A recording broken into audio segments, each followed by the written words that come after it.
जय श्री राम दर्शकों, इस समय हम हैं अयोध्या धाम। कहते हैं जब भक्त और भगवान के बीच नजदीकियां आ जाती हैं तब ऐसा दिव्य चमत्कार होता है। और आज यहाँ पर चल रहा है प्राण प्रतिष्ठा का 5वां दिन, विग्रह प्राण प्रतिष्ठा महोत्सव, है ना। और यहाँ पर पधारे हुए हैं पूजनीय संत महात्मा जी, जो भी आ रहे हैं यहाँ पर शुभ आशीर्वाद देंगे महंत जी को। हाँ जी। उत्तर तोताद्रि मठ विवेशन पूर्ण अयोध्या के पीठाधिपति स्वामी अनंताचार्य, बोलिए। अच्छा, तो पहला कोर्स से आपको नमन है आपको हमारा। और क्या कहना चाहेंगे? आप क्या पूछना चाहेंगे? यही कैकेयी को भवन का जो प्राण प्रतिष्ठा हो रहा है, उस शुभ अवसर पर शुभ आशीर्वाद स्वरूप। कई कई कोप भवन में भगवान की प्रतिष्ठा है। हाँ, वो भवन की प्रतिष्ठा नहीं है, विग्रह। हाँ, भगवान की प्रतिष्ठा है। हाँ। मंगलम कौशलेन्द्राय महनीय गुणाब्धये चक्रवर्ती तनुजाय सार्वभौमाय मंगलम वेद वेदांत वेद्याय मेघश्यामल मूर्तये पुंसां मोहन रूपाय पुण्यश्लोकाय मंगलम। जैसा कि जगत विदित है, श्री अयोध्या धाम वैकुंठ है और इस वैकुंठ में भगवान श्री रामभद्र महाप्रभु जो वेद वेद्य हैं, वेद के द्वारा भी जानने योग्य हैं, वेदों में जिनकी चर्चा आती है, वे स्वयं जो असीम हैं, सीमित होकर, वर्णित होकर और मूर्ति के रूप में, स्थूल रूप में, दृष्टि के विषय में दर्शन देने के लिए और अपने आचरण से समाज को, जनमानस को, देश को समृद्धि देने के लिए, आचार संहिता सिखाने के लिए मर्त्यावतारस्त्य मर्त शिक्षणम रक्षो बधाई ने केवलम विभो, ये भगवान का विभवावतार है और केवल रक्षा करना या मार देना मात्र इतना ही उद्देश्य प्रभु का नहीं है, वे मनुष्य मात्र को शिक्षा देने के लिए भी आ रहे हैं और आते रहते हैं। प्रतिष्ठा की जरूरत क्या है? प्रतिष्ठा न हो तो क्या हानि है, प्रतिष्ठा हो तो क्या लाभ है? प्रतिष्ठा न हो, मूर्ति न हो, आधार न हो, धरती न हो, क्या संचार सृष्टि का संभव है? जिस तरह धरती के अभाव में, अंबर के अभाव में, दिशाओं के अभाव में और शरीर के अभाव में आत्मा स्थायी काम नहीं कर सकती, इसलिए प्रतिष्ठा भगवान की प्रत्यक्ष रूप में जो दृष्टि का विषय हो, देखा जा सके, सुना जा सके, समझा जा सके, वैसा आचरण किया जा सके। आचरण क्यों? क्योंकि एक व्यवस्था है, एक समाज है, हम मानव हैं, पशु नहीं हैं, पक्षी नहीं हैं। अन्य जितनी योनियां हैं, जातियां हैं, वे सब भोग योनियां हैं। मानव देव तुल्य होता है, बल्कि देव ही होता है।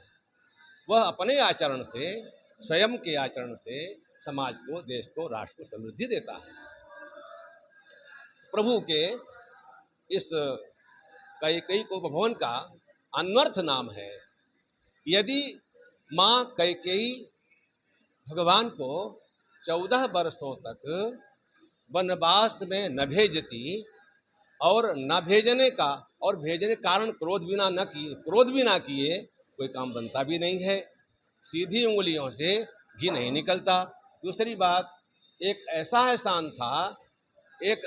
एहसान था जो अपने पति महाराजाधिराज चक्रवर्ती सम्राट दशरथ जी महाराज, जो 60,000 वर्ष तक इस धराधाम पर रहे, जिनका रथ अगल बगल, नीचे ऊपर, दाएं बाएं, पूरब पश्चिम उत्तर दक्षिण सब जगह रथ जाता था। दशरथ 10 इंद्रियों के वे स्वामी थे, 10 इंद्रियों पर उनका काबू था, अधिकार था। लेकिन इतना वैभव था कि मृत्युलोक में रहते हुए भी देवताओं को भी इनकी आवश्यकता पड़ती थी। ऐसे जगतवंद्य चक्रवर्ती महाराज के पुत्र श्री राम तारने के लिए पुत्र आते हैं।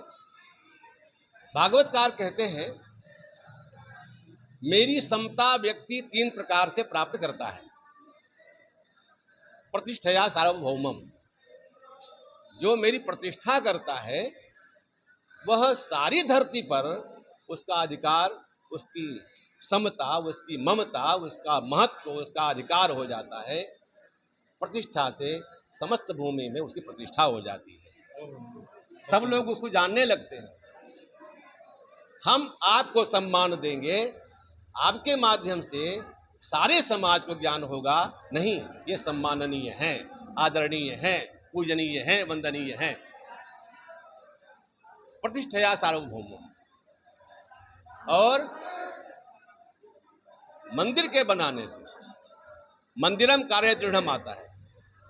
मंदिर मजबूत नहीं बनाओगे तो प्रतिष्ठा कहाँ करोगे?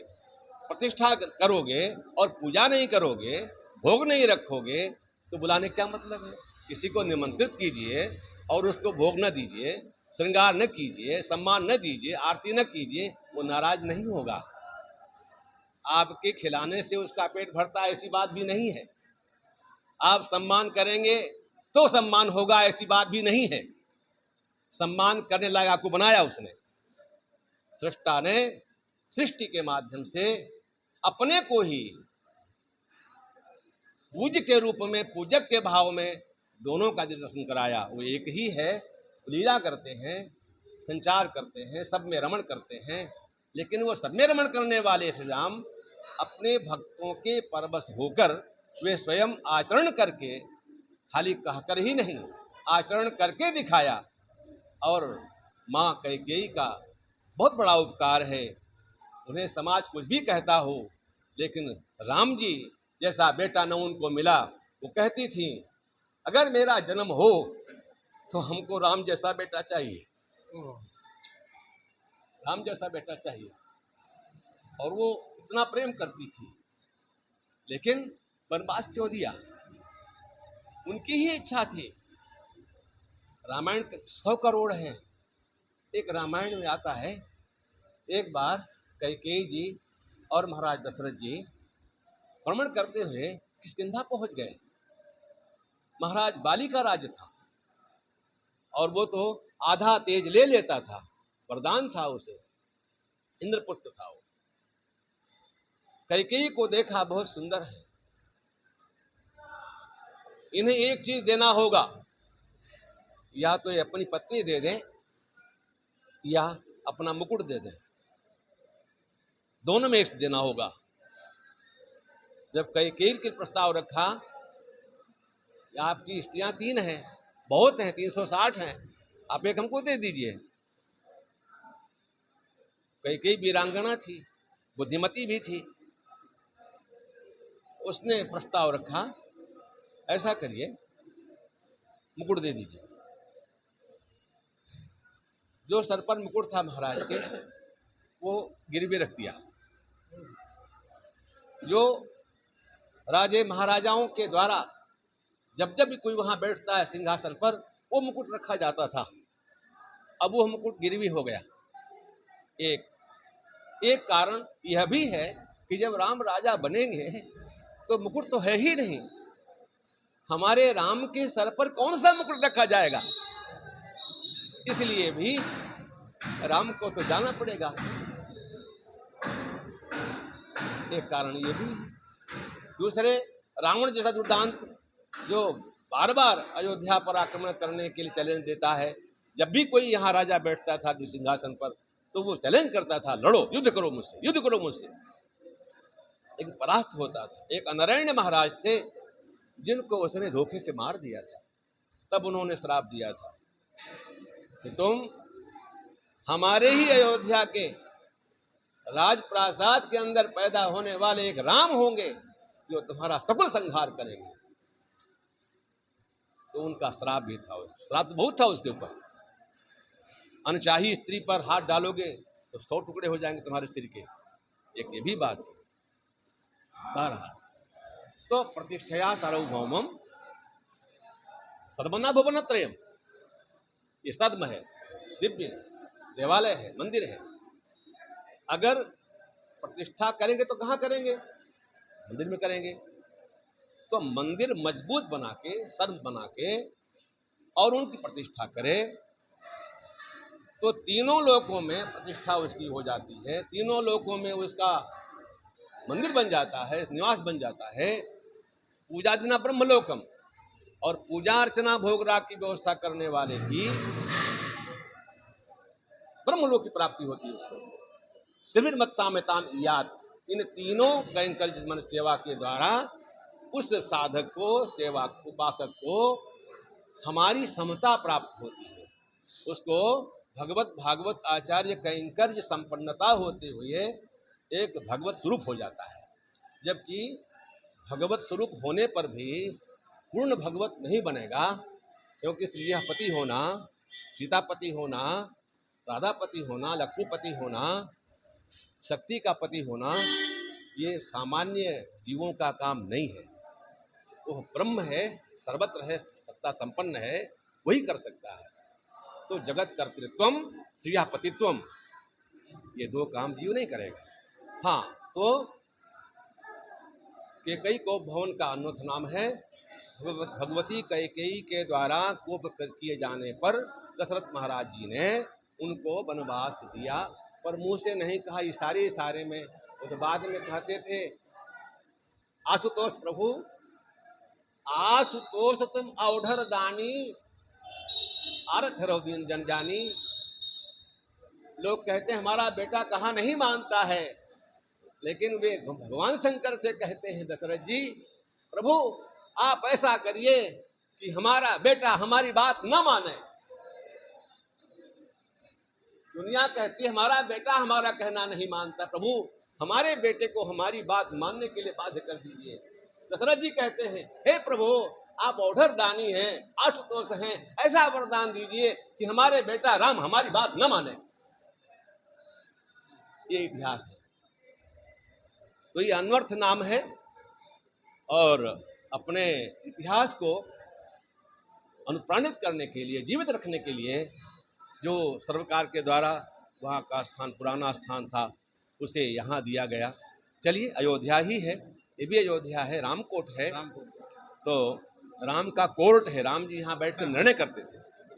तो ऐसे शुभ स्थल पर हमारे तोताद्रि मठ के समीप भी ये स्थान है। बहुत अच्छा, बहुत अच्छा, बहुत अच्छा। सर्वे भवन्तु सुखिनः, सर्वे सन्तु निरामयाः, सर्वे भद्राणि पश्यन्तु, माँ कश्चित् दुःख भाग भवेत्। इन्हीं शब्दों के साथ मैं वाणी विराम देता हूँ। उपासना के लिए प्रतिष्ठा आवश्यक है। बिल्कुल, उपासना के लिए प्रतिष्ठा आवश्यक है। ये महाराज जी की सबसे उत्तम वाणी, आशीर्वाद स्वरूप महंत बजरंग दास जी को एक शुभाशीष दिए, और ढेर सारे संत जन आएंगे आशीर्वाद देने महंत बजरंग दास जी को। तो जुड़े रहे हमारे साथ और देखते रहे हमारा चैनल अवधपुरी। बहुत बहुत धन्यवाद। Thank you so much.